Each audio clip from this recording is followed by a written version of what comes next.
July 17, 1959. Billie Holiday took her last breath at Metropolitan Hospital. But the events that began that night would start one of music history's most terrifying mysteries. In the 10 years following Lady Di's death, everyone close to her manager Joe Glaser, her closest friend Carmen McRae, her doctor Dr. Caminer, the police officer who arrested her Williams, and even the nurses who cared for her, died one by one in mysterious ways. Carmen McRae from a sudden heart attack in 1969, Joe Glaser in a suspicious car accident in 1963, Dr. Caminer by suicide in 1961, police officer Williams in a house fire in 1964, nurse Thompson from an undiagnosed illness in 1966. The most chilling detail was that each of them reported hearing strange fruit just before their deaths and mumbling "Lady Di is coming." Was it coincidence? Or was it Billie Holiday's revenge from beyond the grave? And was this curse still continuing? If you want to discover all the terrifying details of this story, please subscribe and turn on notifications, because Billie Holiday's curse will reveal the most frightening supernatural mysteries of the music world. June 6, 1963. New York. Joe Glaser, Billie Holiday's longtime manager, was involved in a tragic accident while driving his Lincoln Continental home. Police reports showed that the car inexplicably lost control and crashed into a utility pole, but the actual cause of the accident was never determined. Glaser's final days had been alarming for those around him, because this normally cool and controlled man had begun exhibiting paranoid behaviors. 3 days before the accident, Glaser's secretary Dorothy Walsh reported hearing strange fruit playing constantly in her boss's office. Walsh knew there was no record player in the office, but the sound was so clear it was as if she were listening to a live performance. The most disturbing aspect was Glaser's reaction to this music was, the man was sweating as if in terror, and repeating, "Do you see her? Do you see her?" Walsh saw no one, but Glaser was speaking as if someone else was in the room. The night before the accident, Glaser's wife Maxine noted that her husband was saying strange things in his sleep. Joe was pleading, "Billie, I've come, forgive me," in his dreams and humming the melody of Strange Fruit. Maxine knew her husband felt guilty about Billie Holiday's death because Joe had exploited Lady Di's career, and felt regret after being unable to protect her. But this guilt seemed to have reached a pathological level. On the night of the accident, a cassette tape of Strange Fruit was found in Joe Glaser's car's cassette player, but according to Glaser's family, Joe never listened to this song because it upset him too much. Even more mysterious was that the origin of the tape was unknown. Family members said they had never seen such a cassette. Police investigation could not determine the cause of the accident, but the autopsy revealed that Glaser was under extreme stress at the time of death. The coroner's report indicated that Joe's heart rate was abnormally high, and he appeared to have experienced a terrifying experience. Carmen McRae, as Billie Holiday's closest friend, fell into deep depression after Lady Di's death, but the events she experienced in the late 1960s were much more disturbing than normal grief.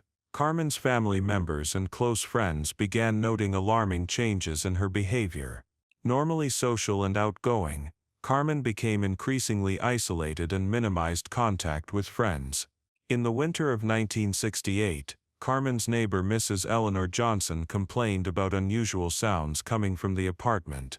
Johnson heard Strange Fruit playing from Carmen's apartment every night, but the song didn't sound like a normal recording. It sounded like a live performance, complete with background noise and audience sounds. When Mrs. Johnson complained to the building manager, the manager checked on Carmen, but the apartment was silent, and Carmen insisted she wasn't playing music. Carmen's personal diary, discovered by family after her death in 1969, revealed disturbing entries. Carmen described Billie Holiday's visits in detail. "Billie came again last night, wearing white dress, gardenia and hair. She says I must tell truth about what happened, says others will come too, one by one." These entries suggested Carmen's deteriorating mental state, but the consistency and level of detail were more complex than simple hallucinations. The most chilling entry was written one day before Carmen's death. Billie says my time has come, strange fruit playing constantly now, can't make it stop. She's calling all of us home. Joe went first, now it's my turn.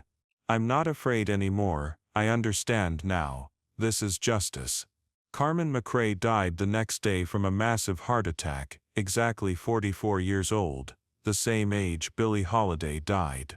Paramedics later reported detecting very unusual electromagnetic readings in Carmen's apartment, and the room temperature was unexpectedly cold for a normal summer day. Dr. Milton Caminer, as the treating physician during Billie Holiday's final days, faced professional scrutiny in the immediate aftermath of Lady Di's death. Some critics claimed that Dr. Caminer's pain management approach was inadequate, and media attention placed the doctor under significant stress. However, his suicide in 1961 was shocking for the medical community, because Dr. Caminer was a respected physician with a successful practice. In the weeks before the suicide, Dr. Caminer's behavior changed dramatically. Hospital colleagues observed that he was becoming increasingly paranoid and distracted. Dr. Patricia Reeves, Caminer's close colleague, reported that the doctor complained about persistent music in his office. Caminer specifically claimed that Strange Fruit was constantly playing but no music source could be found in the office. Building maintenance checked for audio equipment, but detected nothing. Dr. Caminer's personal notes, discovered before the suicide, revealed unexpected content from a medical professional. The notes describe Billie Holiday apparitions in detail. Patient BH continues to appear, accuses me of inadequate care. Claims I let her suffer unnecessarily. Music follows her my chairs, that terrible song about lynching, cannot concentrate on other patients. When these notes were analyzed by psychiatrist Dr. Harold Chen, they showed symptoms of textbook guilt manifestation, but the supernatural elements were unusual.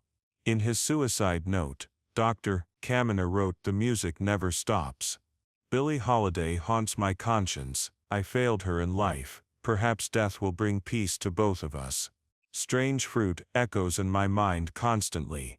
The sound of justice demanding payment." Police investigation classified the suicide as a straightforward case, but Dr. Caminer's family noted some inconsistencies. Strange Fruit sheet music was found in the doctor's bedroom, but family insisted that Dr. Caminer didn't collect music and showed no particular interest in this song. Officer Robert Williams, the police officer who arrested Billie Holiday on drug possession charges in 1947, died in a tragic house fire in 1964. Williams had applied rough treatment to Lady Di during the arrest, and this incident had been cited by civil rights activists as an example of police brutality. Years later, Williams had expressed regret about this event, but the paranormal events he experienced in the 1960s elevated his guilt to a pathological level. In the month before the fire, Williams' wife Barbara observed her husband's increasingly disturbed behavior. Robert claimed that music was playing in the house when he returned from night shifts, but Barbara confirmed that radios were off, and the record player wasn't being used. Williams specifically insisted that Strange Fruit was playing and made desperate attempts to stop this song. He unplugged all electrical appliances, but the music continued. The most alarming incident occurred 2 weeks before the fire. Williams was watching TV in the living room, when he suddenly jumped with a terrified expression, and began shouting, "She's here, she's here." When Barbara checked the room, she saw nobody, but the temperature had noticeably dropped, and the faint melody of Strange Fruit was lingering in the air. Williams described a figure standing in the corner, black woman, white dress, flower in hair, looking at me with sad but angry eyes. On the night of the fire, Williams made a disturbing confession to Barbara. "Billie Holiday comes to my dreams every night. Reminds me of what I did the night of the arrest, says justice will be served. Barbara, if something happens to me, it won't be an accident. This is karma." A few hours later, the house mysteriously caught fire, and Williams couldn't escape. Fire department investigation couldn't determine the fire's electrical origin, and the cause was officially listed as unknown. Barbara reported finding a strange fruit record in her husband's bedroom, but the record showed no fire damage. It remained perfectly intact. Nurse Margaret Thompson, the primary healthcare provider who witnessed Billie Holiday's final hours, continued successfully in her professional career after Lady Day's death. However, health problems that began in 1965 puzzled the medical community, because the symptoms didn't match patterns of known diseases. Thompson began experiencing progressive weakness, unexplained pain, and most disturbingly, auditory hallucinations. Initial medical evaluation indicated that Thompson was physically healthy, but psychological assessment revealed unusual findings. Dr. Sarah Morrison, consulting psychiatrist, reported that Thompson consistently complained of hearing music that others cannot perceive. Margaret specifically claimed that Strange Fruit was constantly playing, and insisted that this music was performed in Billie Holiday's voice. Dr. Morrison initially diagnosed these symptoms as stress-related auditory hallucinations, but treatment provided no improvement. Thompson's condition progressively worsened, and in 1966, additional symptoms emerged. Margaret began seeing Billie Holiday apparitions, and these visions occurred with increasing frequency. Thompson's personal journal detailed these experiences. Lady Day appears each night at 3:10 a.m. in the exact time of her death. She doesn't speak, just looks at me with those eyes. Strange Fruit plays constantly in background.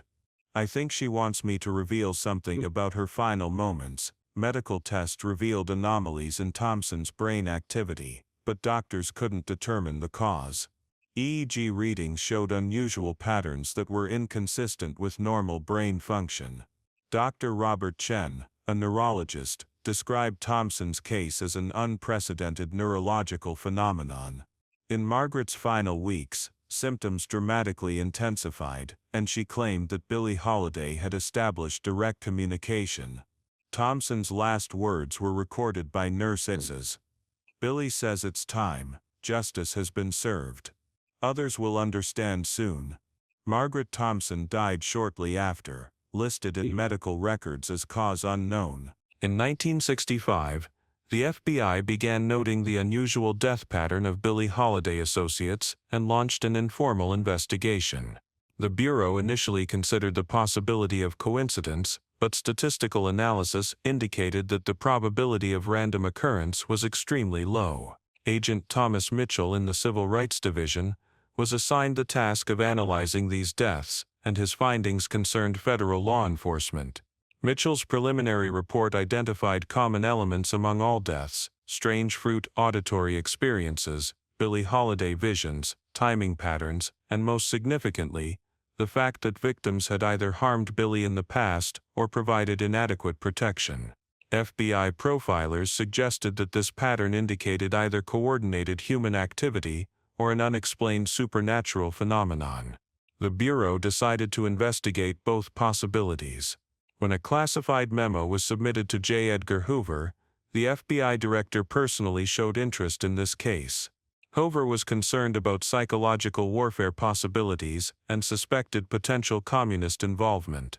Bureau theory developed in the direction that Billie Holiday sympathizers might be conducting a sophisticated intimidation campaign. However, the investigation couldn't produce evidence of coordinated human activity. The most disturbing aspect was that FBI agents themselves began reporting strange experiences. Agent Mitchell confidentially reported hearing persistent music in his office during the investigation and experiencing presence sensations when reviewing Billie Holiday case files. The Bureau subjected agents to psychological evaluation, but the results didn't indicate mental health issues. The FBI eventually discontinued the investigation and classified the case files. In 1967, paranormal investigator Dr. Hans Hulzer began independent research on the Billie Holiday deaths.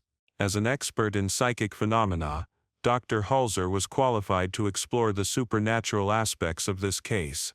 Initial interviews conducted with surviving family members revealed consistent patterns, and Hulzer found compelling evidence for systematic paranormal investigation. Hulzer's primary research focus was on electromagnetic anomalies that had been detected at locations where the deaths occurred. Using specialized equipment, Dr. Hulzer recorded unusual energy readings that were inconsistent with normal environmental conditions. The most significant findings were frequency patterns corresponding to the electromagnetic signature of the strange fruit melody. This discovery suggested music's connection to the spiritual realm. In collaboration with psychic medium Eleanor Bishop, Dr. Hulzer conducted seance sessions and attempted to establish communication with Billie Holiday's spirit. During these sessions, Bishop claimed that Lady Day's spirit was angry and seeking justice. According to Bishop, Billie's message was clear: those who wronged her in life would face spiritual accountability. Strange fruit had become the vehicle for this spiritual justice. Dr. Hulzer's final report was controversial in the scientific community, but his findings were based on objective observations. The report concluded that the Billie Holiday case represented an authentic supernatural phenomenon, and that the deaths couldn't be explained by coincidence. Hulzer recommended additional research and potential protective measures for individuals who might be future targets. However, the academic establishment received these conclusions skeptically, and mainstream science rejected supernatural explanations. Billie Holiday's alleged curse became dormant in the 1970s, but beginning in the 1990s, new incidents began to emerge. These modern cases involved individuals who were researching Billie Holiday or using her story for commercial exploitation. The pattern showed striking similarities to the original deaths of the 1960s, and paranormal researchers suspected reactivation of the curse. In 1994, music producer David Richardson died under mysterious circumstances while producing a Billie Holiday tribute album. Richardson's studio assistants reported unexplained audio phenomena during recording sessions, spontaneous playback of strange fruit equipment malfunctions, and eerie atmospheric changes. Richardson's death was officially ruled a heart attack, but family members revealed that David had described paranormal experiences in his final days. In 2003, documentary filmmaker Sarah Martinez was injured in a serious car accident while working on a Billie Holiday biographical film. Martinez had mentioned to colleagues that she was constantly hearing strange fruit before the accident and experiencing presence sensations in the editing room. The film project was subsequently canceled, and Martinez decided to avoid Billie Holiday subjects. The most recent incident occurred in 2019 with a BBC documentary crew. Producer James Thompson was shooting a program about Billie Holiday conspiracy theories when multiple unexplained events occurred on set: equipment failures, audio anomalies, and disturbing visions among crew members. Thompson suffered a fatal heart attack before completing production, and the project was indefinitely postponed. The BBC officially cited technical difficulties as explanation, but crew members privately suspected supernatural interference. Modern technology provided the capability to detect unusual electromagnetic activity at locations associated with Billie Holiday's curse. Paranormal research teams, using sophisticated equipment, discovered consistent energy anomalies at places where the mysterious deaths occurred. This scientific approach represented an attempt to support supernatural claims with objective data. Dr. Michael Persinger, a neuroscientist at Laurentian University, studies the effects of electromagnetic fields on human perception and showed scientific interest in the Billie Holiday case. Persinger's team theorized that specific frequency patterns of strange fruit could affect the human brain and create auditory hallucinations. This explanation could provide a natural cause for supernatural experiences. However, electromagnetic measurements revealed more complex patterns than simple frequency effects. Research teams detected specific energy signatures corresponding to the strange fruit melody that couldn't be explained by normal acoustic principles. These findings suggested that music's electromagnetic properties exceeded normal parameters and supported supernatural interpretations. Additional research focused on temporal patterns. Electromagnetic anomalies intensified at specific times, particularly 3:10 a.m., the exact time of Billie Holiday's death. This temporal correlation couldn't be dismissed as coincidence, and paranormal researchers considered the time-specific nature of spirit activity as powerful evidence. The scientific community acknowledged these findings but remained hesitant about supernatural conclusions. The continued manifestations of Billie Holiday's curse prompted attempts at spiritual intervention. Various religious leaders and paranormal experts attempted to help affected individuals, but results were mixed. Traditional exorcism methods showed limited effectiveness, and in some cases, interventions could intensify the curse. Father Michael O'Connor, an experienced exorcist from the Catholic Church, performed a blessing ceremony at a Billie Holiday tribute concert venue in 1998. During the ceremony, unusual phenomena occurred: temperature drops, electrical disruptions, and participants' experiences of hearing strange fruit. In his post-ceremony report, Father O'Connor described encountering a powerful spiritual presence and concluded that traditional methods were inadequate. Alternative spiritual approaches achieved more success. Native American shaman Joseph Crow Feather used sage burning and prayer rituals to provide relief to some affected individuals. Crow Feather's approach emphasized justice and reconciliation rather than simple banishment. According to the shaman, Billie Holiday's spirit sought acknowledgement and respect, not elimination. The most effective intervention was the public recognition and formal apology approach. When organizations made formal acknowledgement for past injustices to Billie Holiday and honored her legacy, supernatural activity decreased. This approach addressed the underlying purpose of the cursed mise, the demand for justice and recognition. Modern understanding suggested that Billie Holiday's curse was not malevolent evil but a wronged spirit's quest for justice. Theories about the supernatural properties of the song Strange Fruit fascinated musicologists and paranormal researchers.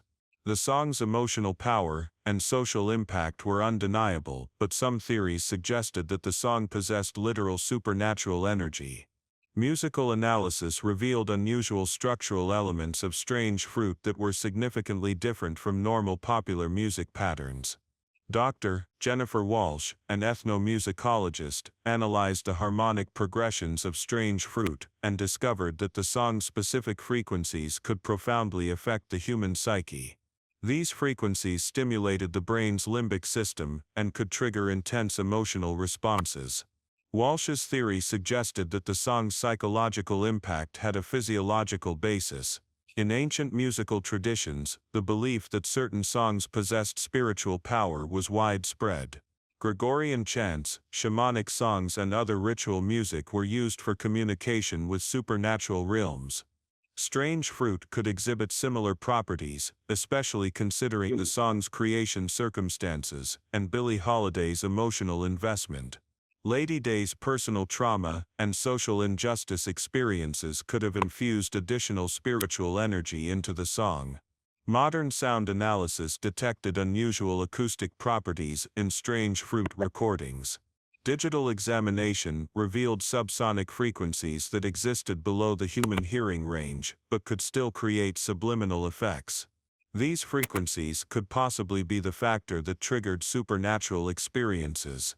Research is ongoing, but preliminary findings suggested the possibility that Strange Fruit was more than simply artistic expression, a spiritual artifact. Incidents in the 21st century suggested that Billie Holiday's curse was still active, but manifestations seemed to have evolved.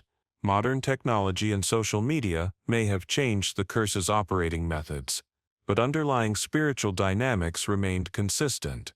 New cases primarily involved individuals using Billie Holiday's story for commercial exploitation or disrespectful treatment. Social media influencers reported unusual experiences while creating Billie Holiday content. Instagram user @MusicHistoryFacts experienced strange audio phenomena after Billie Holiday posts. Followers reported hearing Strange Fruit playing even though the videos didn't include music. Similar reports came from TikTok users who had participated in Billie Holiday trends. Streaming platforms experienced technical glitches with Billie Holiday playlists. Spotify users reported that Strange Fruit would spontaneously play even though the song wasn't manually selected. Apple Music received similar complaints and technical support couldn't provide explanations. These digital age manifestations suggested the curse's technological adaptation. The most concerning development was the experiences of academic researchers. University students working on Billie Holiday thesis projects reported psychological disturbances, anxiety, depression, and auditory hallucinations. Several cases required medical attention and students were forced to change their research topics. Academic advisors began recommending special precautions for Billie Holiday research. Conclusion: the eternal nature of the quest for justice. Although the evidence for Billie Holiday's curse is circumstantial, the pattern's consistency and witnesses' credibility make dismissal difficult. Whether a supernatural phenomenon or elaborate psychological manifestation, the deaths and experiences demonstrated the profound impact of Billie Holiday's life and legacy. The curse theory raises deeper questions about the consequences of injustice and the power of karmic justice. Scientific explanations can provide partial understanding, but the complete picture remains elusive. The combination of electromagnetic anomalies, psychological factors, and coincidental timing can create unusual phenomena, but cannot completely eliminate supernatural interpretation. Modern research requires an open-minded approach that considers both scientific and spiritual possibilities. From a cultural impact perspective, Billie Holiday's curse continues social justice conversations. Curse stories highlight the historical injustices done to Billie Holiday and challenge modern society to better support marginalized artists. Lady Day's alleged spiritual intervention creates symbolic connection with ongoing civil rights struggles. In final analysis, even if the reality of Billie Holiday's curse is disputed, the story's moral lessons are clear. The consequences of injustice can transcend temporal boundaries, and wronged spirits may not rest until justice is achieved. Whether literal supernatural force or powerful metaphor, Billie Holiday's alleged curse reminds humanity about ethical behavior and social responsibility. The melody of Strange Fruit continues as the soundtrack of justice's eternal demand, and Billie Holiday's spirit, metaphorically or literally, continues to inspire the fight for social change. The truth of the curse may be less important than the power of its message. Injustice cannot be ignored, and karma ultimately restores balance. Whether Billie Holiday's curse is real or not, Lady Day's spirit continues to fight against injustice through music. And perhaps this is her greatest triumph, that even after death her voice cannot be silenced and her revenge continues to be taken. Although the evidence for Billie Holiday's curse is circumstantial, the pattern's consistency and witnesses' credibility make dismissal difficult. Whether a supernatural phenomenon or elaborate psychological manifestation, the deaths and experiences demonstrated the profound impact of Billie Holiday's life and legacy. The curse theory raises deeper questions about the consequences of injustice and the power of karmic justice.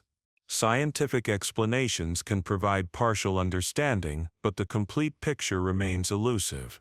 The combination of electromagnetic anomalies, psychological factors, and coincidental timing can create unusual phenomena, but cannot completely eliminate supernatural interpretation. Modern research requires an open-minded approach that considers both scientific and spiritual possibilities. From a cultural impact perspective, Billie Holiday's curse continues social justice conversations. Curse stories highlight the historical injustices done to Billie Holiday and challenge modern society to better support marginalized artists. Lady Day's alleged spiritual intervention creates symbolic connection with ongoing civil rights struggles. In final analysis, even if the reality of Billie Holiday's curse is disputed, the story's moral lessons are clear. The consequences of injustice can transcend temporal boundaries, and wronged spirits may not rest until justice is achieved. Whether literal supernatural force or powerful metaphor, Billie Holiday's alleged curse reminds humanity about ethical behavior and social responsibility. The melody of Strange Fruit continues as the soundtrack of justice's eternal demand, and Billie Holiday's spirit, metaphorically or literally, continues to inspire the fight for social change.